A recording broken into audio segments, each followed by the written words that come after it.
વિરમગામના ખુડદ ગામેથી પાઇપલાઇનમાં આગની ઘટના સામે આવી છે। પાણી પુરવઠા વિભાગના સ્ટોરમાં આગ લાગી છે।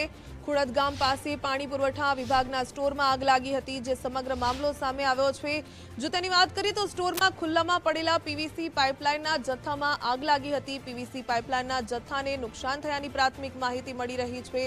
દ્રશ્યો આપ જોઈ રહ્યા છો, ધુમાડાના ગોટે ગોટા ઉડી રહ્યા છે। ફાયર બ્રિગેડની ટીમે ભારે જહેમત બાદ આગ પર કાબુ મેળવ્યો। દ્રશ્યો વિરમગામના ખુડદ ગામના, જો કે આગ લાગવાનું કારણ હજી સુધી સામે નથી આવ્યું। કયા કારણોસર આગ લાગી હતી તે જાણી શકાયું નથી, પરંતુ ખુડદ ગામ પાસે પાણી પુરવઠા વિભાગના સ્ટોરમાં આગ લાગી। દ્રશ્યો આપ જોઈ રહ્યા છો, આગ કેટલી વિકરાળ છે તે દ્રશ્યો પરથી જે પ્રકારે જોવા મળી રહ્યું છે। ધુમાડાના ગોટે ગોટા ઉડી રહ્યા છે। જો કે ફાયર બ્રિગેડ તાત્કાલિક ઘટના સ્થળે પહોંચી હતી ને આગ પર કાબુ મેળવવામાં આવ્યો છે।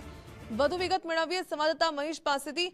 મહેશ, જે પ્રકારે ખુડદ ગામ પાસે પાણી પુરવઠાના સ્ટોરમાં આગ લાગી હતી, કયા કારણોસર આગ લાગી તે સામે આવ્યું છે કે નહીં?